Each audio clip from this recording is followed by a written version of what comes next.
अयोध्या में रामलला की प्राण प्रतिष्ठा के बाद देश में सामाजिक सौहार्द और जातियों में बटे सनातन धर्म में एक नई लहर चल पड़ी है। देश के कोने कोने में रामलला के सम्मान में शोभा यात्रा और कलश यात्राएं निकल रही है। इसी कड़ी में अलवर जिले के खेड़ली गांव में अनुसूचित जाति की महिलाएं पहली बार कलश यात्रा में शामिल हुई। आज जो ये आपकी कलश यात्रा है, पहले भी कभी भाग लिया है कलश यात्रा में? नहीं। तो आज ही क्यों? आज इसलिए कि आज श्री राम जी का वो है, अयोध्या से आ रहे हैं और अयोध्या में उनका विराजमान हो रहा है, इसलिए राम मंदिर का आज आयोजन किया गया है हमारे श्री प्रधानमंत्री मोदी जी के तहत। और मेरे बड़े भ्राता हैं अमिताभ दिवाकर जी, उन्होंने इस यात्रा का शुभारंभ किया और ये सफल भी रही, तो उनका मैं बहुत बहुत धन्यवाद करना चाहूँगी। और इसी तरह श्री राम जी हम सब पे अपनी कृपा बनाए रखें। पहले भी कभी शामिल हुए हैं? नहीं। क्यों? पहले क्यों नहीं हुए? पहले कभी नहीं हुए। तो आज ही कैसे मतलब मौका मिला? आज अयोध्या में श्री राम कृष्ण भगवान की स्थापना हो रही है, इसमें तो खुश है मतलब? तो आप खुश हैं कि आज भगवान राम की वहाँ पे स्थापना हो गई? हाँ, खुश हैं, यहाँ भगवान राम की स्थापना हो गई। आपको बता दें, राजस्थान प्रशासनिक सेवा के वरिष्ठ अधिकारी श्री अमिताभ दिवाकर जी बेरवा के नेतृत्व में खेड़ली गांव की महिलाओं ने पहली बार कलश यात्रा निकालकर मंदिर में पूजा अर्चना की। अनुसूचित महिलाओं की ये कलश यात्रा गांव में आकर्षण का केंद्र और क्षेत्र में चर्चा का विषय बनी रही। गांव वालों ने कलश यात्रा के स्वागत के लिए बाजार को सजाया और जगह जगह कलश यात्रा के ऊपर फूलों की वर्षा की। इस अवसर पर श्री राम राज्य मिशन के राष्ट्रीय अध्यक्ष राजऋषि कुंवर राजेंद्र सिंह जी नरूका के सानिध्य में अनुसूचित जाति के लोगों ने अमिताभ जी दिवाकर के नेतृत्व में एक अनोखी प्रतिज्ञा ली, जिसने प्रदेश की राजनीति में भूचाल ला दिया। प्रस्तुत है उक्त प्रतिज्ञा। हम सब आज भगवान श्री राम को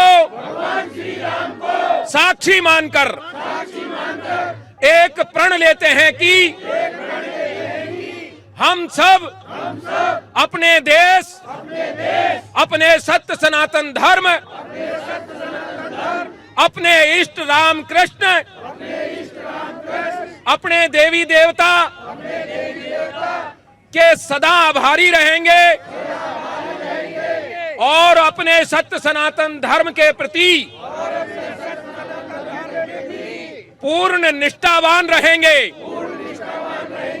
हम सब जितने भी हमारे बंधु किसी भी कारणवश दूसरे पंथों में चले गए हैं, उनको भी वापस लाने का प्रयास करेंगे। हम प्रतिज्ञा करते हैं कि हम जाति पाति में नहीं बटेंगे। हमारी जाति पाति केवल हमारे पारिवारिक और वैवाहिक संबंधों तक सीमित रहेगी। सामाजिक रूप से, राजनीतिक रूप से, धार्मिक रूप से हम सभी सनातनी श्री राम की संतान है और ऐसे परमपिता परमेश्वर की हमें सानिध्य मिला है, इसलिए हम सब राम राज्य मिशन के लिए जब तक काम करेंगे, जब तक हमारे पूरे विश्व में राम राज्य की स्थापना नहीं हो जाती। राम राज्य हमारा संकल्प है। बोलिए श्री रामचंद्र भगवान की। एक बार सभी भाई अमित दिवाकर जी के लिए, अमिताभ जी के लिए कहेंगे कि आप आगे बढ़ो, हम सब आपके साथ हैं। भाई अमिताभ जी आप आगे बढ़ो, भाई अमिताभ जी आप आगे बढ़ो। हमने इस प्रतिज्ञा को लेकर अमिताभ जी दिवाकर से बात की। अमिताभ जी, आप सरकारी अधिकारी हैं और आज आप ये यहाँ जो आयोजन कर रहे हैं, इस तरह का क्या मायने सोचे हम? देखिए, सरकारी नौकरी मेरे एक जीवन यापन का और मेरे जीवन के लिए आवश्यक है, लेकिन हमारा जो देश है वो सदियों से इस सनातन धर्म की परंपरा को निभाता चला आ रहा है और हम इस सनातन धर्म को मानते चले आ रहे हैं। मेरा जन्म जब से हुआ है तब से मैं दिवाली पे भगवान श्री राम की पूजा करता हूँ और दीपावली के रूप में हम सब ये त्यौहार मनाते हैं।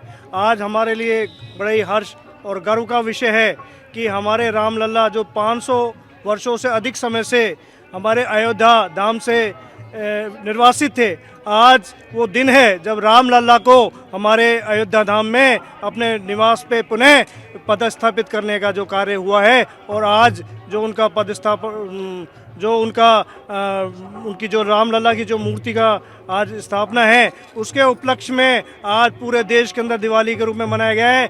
और मैंने भी ये प्रयास किया कि जो मेरे भाई बंधु हैं, मेरे जो समाज की महिलाएं हैं, उन महिलाओं को भी ये मौका मिले और भगवान राम को जो हम बचपन से मनाते हैं तो वो सब भी इस धार्मिक आयोजन में शामिल हो और भगवान राम को पूजें।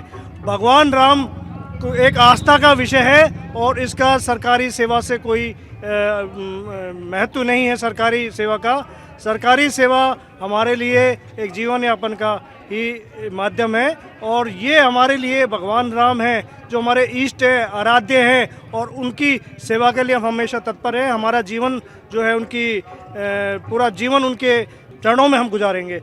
अमिताभ जी, यदि मान लीजिए इस आयोजन पे आपको कोई सरकारी नोटिस मिल गया तो आपका क्या कदम होगा? देखिए, सरकारी नौकरी से यदि कोई इस तरह का कोई नोटिस मिलता है तो नौकरी एक तरफ है और ये अलग है। हम नौकरी छोड़ देंगे ऐसी चीज़ के लिए। हमारे लिए भगवान श्री राम सबसे पहले हैं और सारी चीज़ें सबसे बाद में। मतलब आप नौकरी की बजाय राम को चुनेंगे? बिल्कुल राम को चुनेंगे। नौकरी तो मैं और हजारों नौकरी मिल सकती है मुझे और लेकिन भगवान श्री राम तो हमेशा अजर अमर हैं, तो मैं तो उनके चरणों में ही अपना जीवन बिताने का पहला काम मैं यही करूंगा। बाकी सारी दूसरी चीजें करो, हम तुम्हारे साथ हैं। अमिताभ तुम संघर्ष करो, हम तुम्हारे साथ हैं।